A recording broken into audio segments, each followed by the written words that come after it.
This is the PR Podcast, a show about how public relations helps you tell your story to the world. We talk with great PR practitioners who have the skills, creativity, and just plain savvy to get their clients noticed. Now here's your host, Jody Fisher.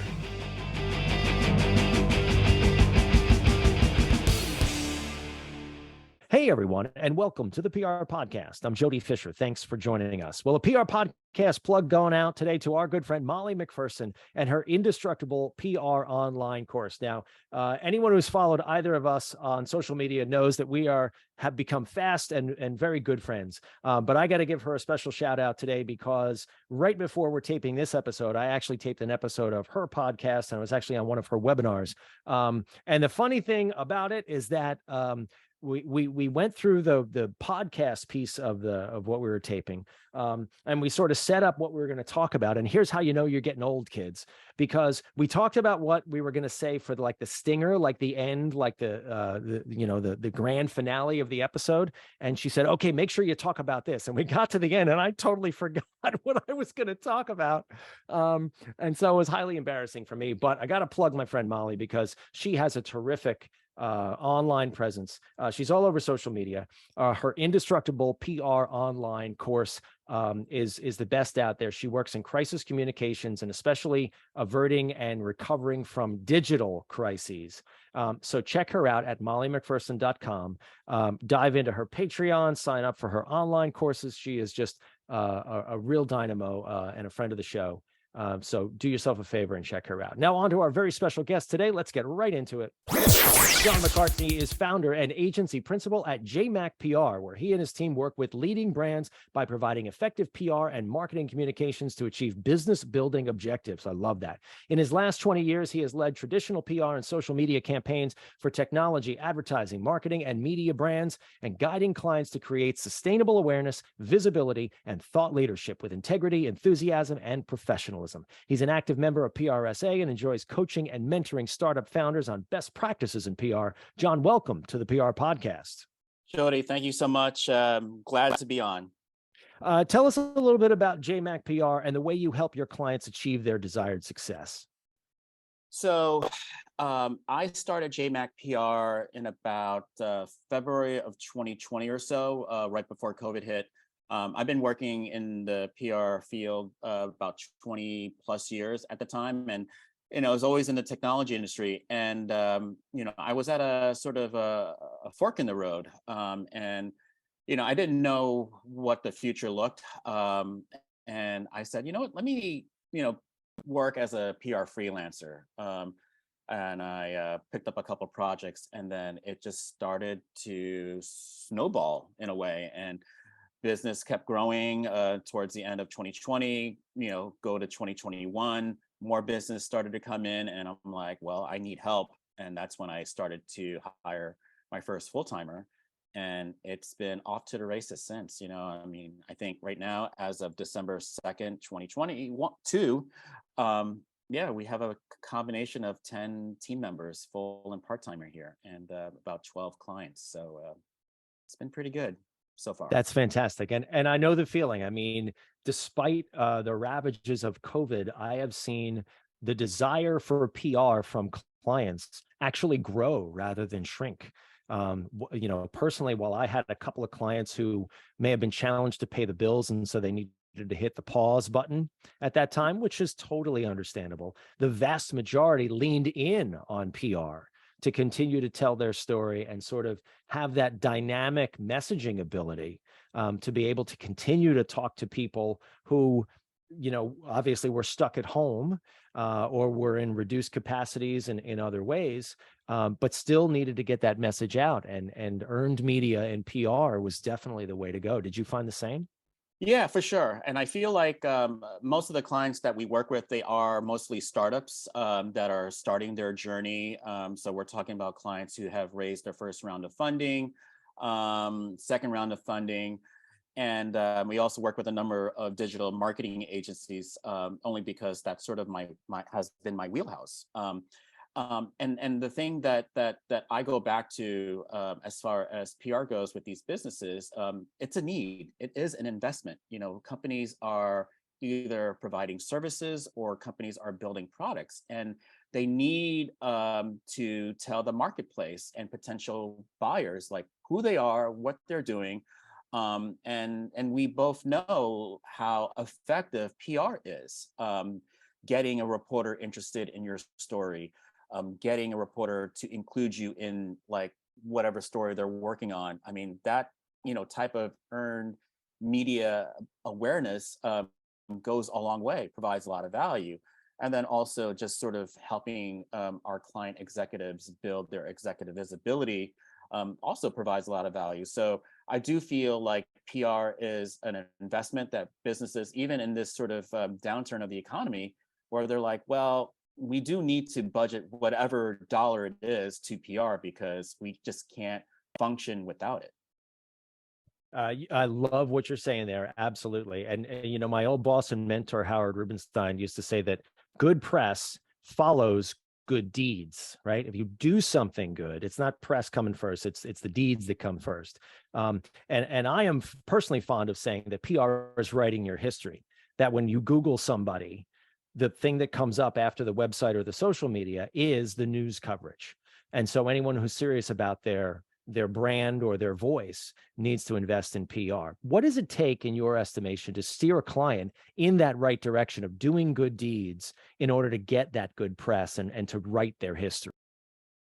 I think there's a couple of things. I think, number one, it's to get their sort of buy-in on how PR works. Now, most of the times when we work with our clients, by and large, they're like, either a VP of marketing or director of corp comm. So they have some sort of like level set as far as how PR works. And then we sort of come in and say, okay, here's our philosophy as far as best practices for PR. And it's always like looked at like as parallel tracks. We on one track, we look at ways where we could maximize and start generating that earned media awareness. And we look at a number of different, ways to do that, whether it's, obviously the announcements aspect. There's also something to be said about like looking at their sort of internal data, if there's anything there that we can package into a new interesting narrative, looking at possible reports and so forth. And then on the other parallel track, it's like building their executive visibility and their thought leadership, and to help position their executives as stakeholders. And that's through like, coming up with some ghostwritten byline articles or getting some of their commentary to anything that's breaking news, so that they can be included in some of these roundups. But to be able to look at these two pieces and to proactively push our clients, to like, this is what we need to keep it going forward, and to show the value when we, achieve those types of sort of outcomes, it goes a long way. And, and to your point, it's like, searching for companies in Google and then sort of like seeing like articles come up. I mean, that's part of the game that we're playing in. It's helping these companies and brands and executives, secure some of these like digital touch points from an earned standpoint, so that when a potential client that they're talking to or a potential investor they're talking to, does their research, or a reporter, these results will show up, and that sort of helps reinforce the sort of position of the company and the executive to the marketplace. Like, okay, there's some traction there. This company seems legit. This person seems legit. So let's explore this further. You raise a good point about the impact that news coverage will have, not just what the public thinks about you, but what potential business partners will think about you. Whether you're talking about securing funding for a startup, whether you're talking about a business relationship, maybe you go into business with another company, acquisitions, M&A, all that kind of stuff. Have you seen earned media coverage have an impact, whether positive or negative, on a company that you've worked with? Positive or negative? For sure. I mean, I can speak to all the positive stuff. And that's always where we sort of push our clients, is to getting that type of positive coverage. But yeah, I think getting I remember one example of getting a placement for a client, and then we getting an inbound media request like, hey, I read your story, I read your client's mention in this particular story, I'm working on a story here, can your client help me out? So stuff like that, and I say this, and I've said this to our clients, it's like, when we're able to achieve that type of inbound media requests, that's sort of like nirvana for us in the PR industry, because now people are like, saying, oh, I'm working on this story, I need to talk to your client, I think they would, make a great addition to this coverage that we're doing. And also, from an investor standpoint, I mean, I think, we've seen, clients tell us like, yeah, they've gotten some inbound calls from investors because of a story that we placed for them. So those are some of the good stuff. I can't really think of any sort of like negative aspects because, knock on wood, we've done a fairly good job as far as like not having to deal with any fires, from our clients. So it's been pretty positive overall. That's great. That's great. And you hit the nail on the head for me too there when you're talking about sort of getting to the goal line. I won't say the finish line, but the goal line of getting those inbound calls. I feel like that's when, and I've worked with plenty of clients who've expressed the same. That's when I think you've achieved a degree of thought leadership in any area. When a Yeah. reporter is reporting on a subject matter area and thinks of your client because they read that story, they heard that thing or whatever, and they go, oh, I got to talk to them because they know this area. So I want to put them in my piece. Yep. And also, Jody, I wanted to follow up on that. I just had a thought here. The other aspect as far as doing good work, and I'm just speaking from my team standpoint here, I pride myself on making sure that the reporters that we work with, that we provide good value and good service to them, because there is this element between PR and media from a customer service standpoint. I kind of take a look at this as sort of like going into a restaurant, and you want the great experience. And we try to provide that great experience also for reporters that we work with, because because we're working with them on a day-to-day basis. So when we're able to work with reporters and to help them with their stories, we have seen instances and currently still see it where we'll get random inbound media inquiries from our clients, say, hey, from our reporter friends, and say, hey, I'm working on this story. Does any of your clients help? Can any of your clients help me with this story, or put me in touch with someone else? And that's also sort of nirvana for us and our team, because that shows, the perception that reporters have on our team, because they know that we have been delivering good sources for them, and maybe we can use our network to help them. And I think that's something that I also preach, from a media relations standpoint, is like, think about the service that you're providing, not just to your clients, but also to the media context. Because when you're able to provide that standard of excellence with reporters, to provide them with good sources, to provide them with the necessary assets for them to do their jobs, and to file a great story, that goes a long way. And reporters don't forget that. And they will go back to you to say, hey, can you help me out with this story?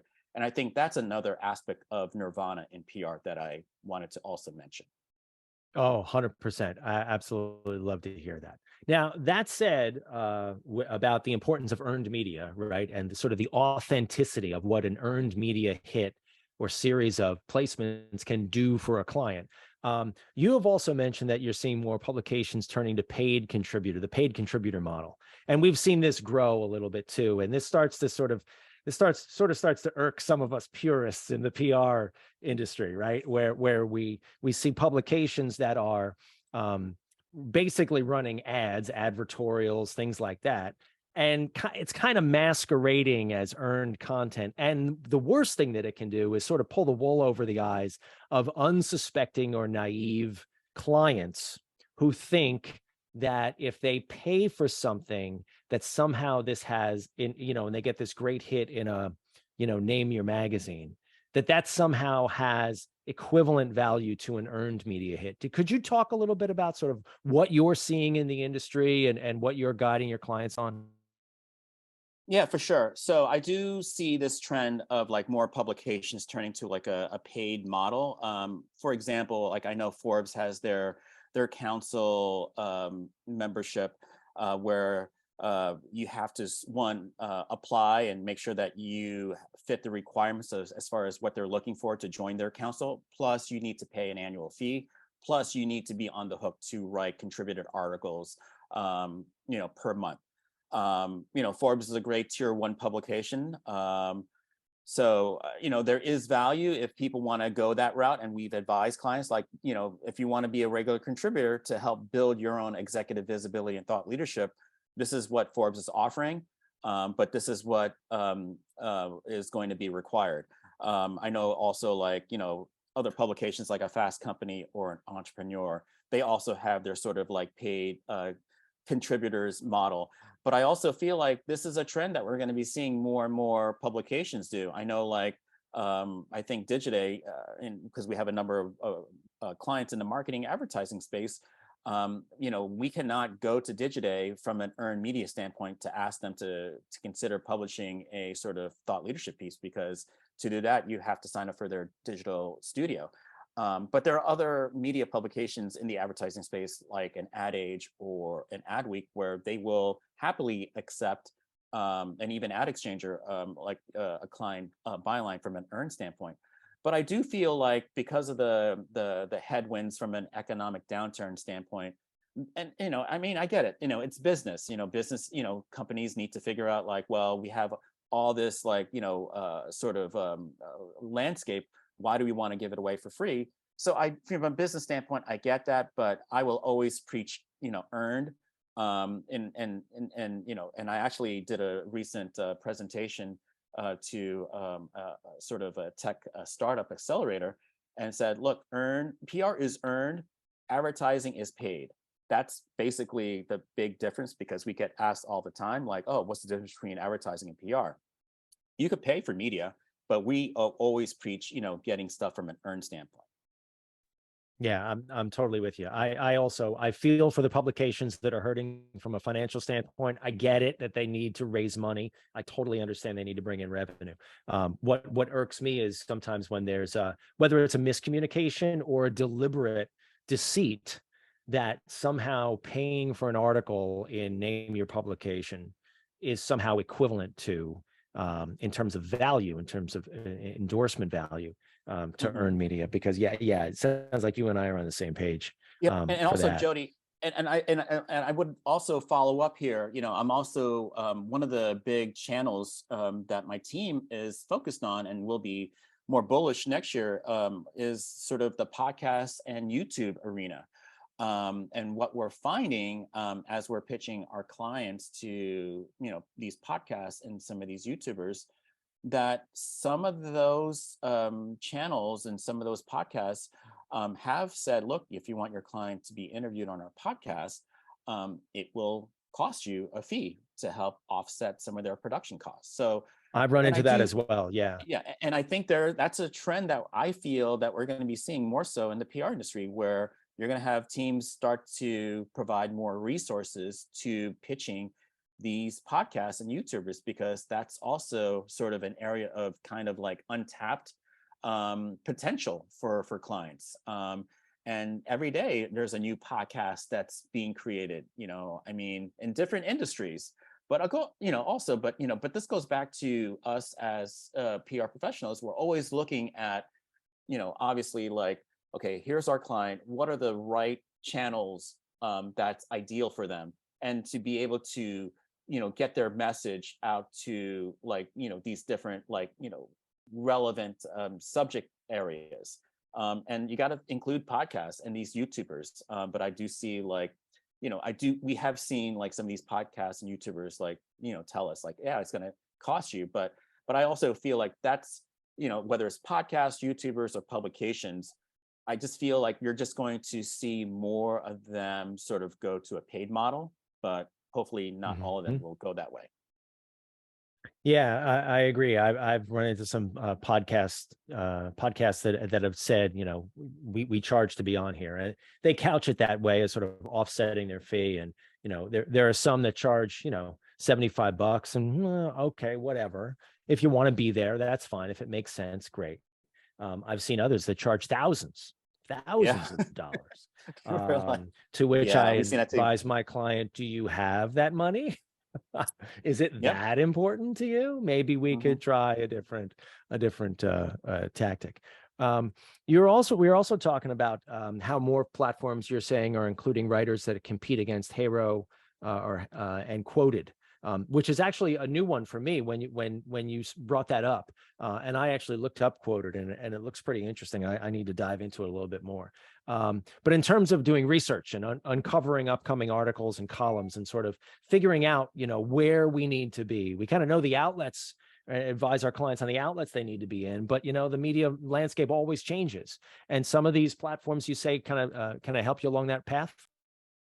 Yeah, for sure. So, Peter Shankman, God bless you for creating, Haro many years ago. I think that sort of opened the floodgates. Peter's a friend, and he's been on the show before. Yes, yeah, of course. I remember meeting Peter Shankman 2015 in San Francisco. I was part of the San Francisco PRSA chapter, and we invited Peter to give a presentation to our membership. So it was really good to meet him in person then. But yeah, I think, we're going to see more of these types of platforms to help us peer professionals uncover some of these upcoming stories and deadlines. But we also have experienced a number of writers who have gotten our teams on their mailing lists to say, hey, here are some stories that I'm going to be writing about in the next coming months. Feel free to pitch your client, if you feel like any of these stories might be a good fit. So obviously there's the Haro platform, the newsletters. Quoted is a great service as well. And now we're seeing like these writers, put us on their newsletter list to say, hey, here are some stories that I'm working on. But I also see, this sort of area, just becoming, increasingly busier in the years to come, because which bodes well for us PR professionals, because I think that's sort of one of the things that we always strive for, is to make sure that we're on top of things, that we make sure that, that we see and have that visibility as far as what's coming up, so that we can share that data and insights with our clients, and to work with them to make sure that we get them included for consideration for some of these upcoming stories. It's a great point you bring up too, that it's easy to get lost in this landscape, right? There are so many opportunities, and it starts to fall into this "we need to be everywhere" philosophy, which I always throw the brakes on, right? No, you don't need to be everywhere. You need to be, to borrow an awful phrase, fishing where the fish are, right? Where your fish are. How do you counsel your clients to talk them off that "we need to be everywhere" ledge, and sort of prioritize what they want to accomplish, or the stories that they want to tell, or the outlets they want to be in? I mean, how do you, from 30,000 feet, maybe, how do you walk that? Yeah, for sure. So I think for each client, we have our list of top media publications that absolutely, is sort of like on our sort of target list, that we need to strive to get some kind of earned media coverage in these listed publications. And we arrive at these publications because, based on their industry, the audiences they're going after. So there's that element. I think, we also counsel our clients. It's sort of like figuring out like, okay, what exactly are we sort of like trying to achieve from a narrative standpoint? We have our, like, each client has like different subject matter experts who can speak to certain topics and themes. So we want to make sure that, okay, we look at those spokespeople, and we also look to see like, okay, what are we doing from a team standpoint to help ensure that through cadence and repetition, that these subject matter experts are, still top of mind to these reporters. And then the other thought that we give to our clients here is that, yes, you can't be everywhere all the time. Like for example, I had a call with a client about like the New York Times, and they're like, oh, how come we can't be in the New York Times, every week? And we're like, can we just, unpack that question? I mean, that's number one, that's not possible. But number two, let's look at what we have that would be suitable for the New York Times. And we use that as a touch point to resurface the sort of necessary things that we would need from our clients to make this work. And again, I go back to the restaurant analogy. You want a good meal, and so you would want some like these good ingredients. So that's sort of like how we counsel our clients to say, look, we can't be everywhere at once, but here's what we need for each individual publication to really make it work based on the stories that they're writing, and it's also sort of like deconstructing like how each publication produces their stories, because each publication has their different style and approach. Yeah, 100%. I usually take the tactic of sort of going around the horn, if you will. Okay, let's set up a cadence, and I love to hear you say that word cadence. Let's set up a cadence where, okay, we're pitching this story to this publication this week, and then we're going to the next one, then we're going to the next one. And if you get lucky, you can sort of set up that wave going around the sports stadium, if you will, where you're in this publication this week and one the next week, or one the next month, or one the next, and it builds and it creates this cadence that feels like you're out there all the time. And I think that can be really beneficial. Yep, for sure, Joe. And a follow-up thought here is like, and we've counseled our clients this. Look, we will do what we can to help drive that earned media awareness and that executive visibility. But from a business standpoint, we want to also, check with our clients to see like, okay, we're getting you all this coverage. How is the biz dev working out? I mean, talk to us as far as like, how are your sales looking? Any inbounds? Are you pitching to these clients? Are you selling to clients? Talk to us, because I have heard over the years like, oh yeah, PR, lot of benefits for sure. And we will do what we can to help build that awareness and visibility. But, from a business standpoint, there are other levers at place to help, produce a sale, to help produce a round of funding. And PR is just one element of the marketing solar system, is what I like to call. So we also want to make sure like what else is being done to help our clients achieve their own business building objectives. And we're happy to hear like our clients have other levers at play, like they're sort of like demand gen or social SEO. So and it's good to see that all of that is coming, because I also want to throw out another belief that I have, which is the peso model, which some folks know about, like the paid media, the earned media, the social media, and the owned media. And I've always believed and preached the peso model. Like when you have all those four different media aspects working together, it increases the success rate of a marketing standpoint, X%. So that's something else that we also advise our clients to look at. What are we doing from a peso media standpoint? Sounds good. Sounds like you're providing some really great counsel for your clients. Well, John, this has been a great conversation. We're going to segue now into the rapid fire question portion of our podcast. This is where we steal a page from inside the actor studio and ask our guests a series of rapid fire questions meant to elicit a simple answer, maybe a laugh or two. So with your indulgence, John, here we go. Rapid fire question number one. What's your favorite news source? Favorite news source. it's like picking your favorite child. I can't, I mean, I can tell you what my daily habit is. So I wake up to KNX radio in Los Angeles to sort of wake me up to the news that's happening. And then I'll switch over to NPR and listen to them. And then like during the day, I will stream Bloomberg television just to keep tabs on the market. And then, I'll read the New York Times or Wall Street Journal. And then, those are some of the top publications and outlets that I consume on a daily basis. Sounds like you got it all knocked. Rapid fire question number 2. What's your favorite social media platform? Well, and again, I need to unpack that in certain ways. So, for me, it's LinkedIn. I mean, it's I'm always on LinkedIn, logged on, responding to messages, engaging with posts. So that's sort of like my go-to number one. And then from an entertainment standpoint, TikTok for sure, and also Instagram. I think those would be the top 3 that I would say. I mean, I'm on Twitter, but I'm just not active on Twitter.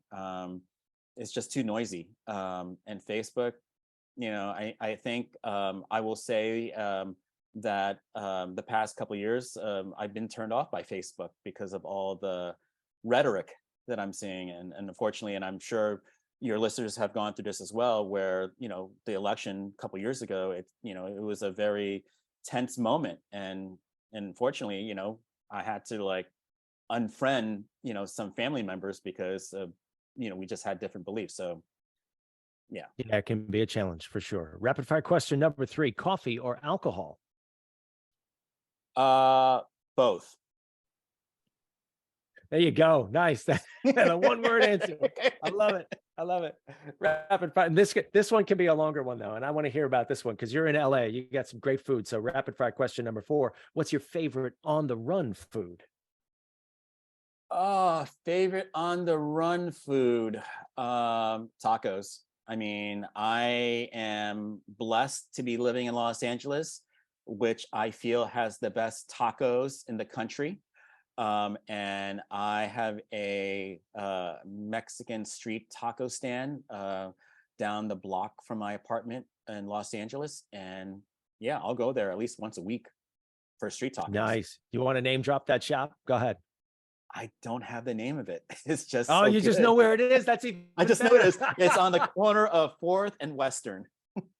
Okay. All right. So if you're in LA, check it out. All right. Very good. And rapid fire. And I back you up too on the best tacos. You do have the best time. New York has the best pizza, but you guys got the market cornered on the tacos. Rapid fire question number 5. John, what do you want to be after you finish this career?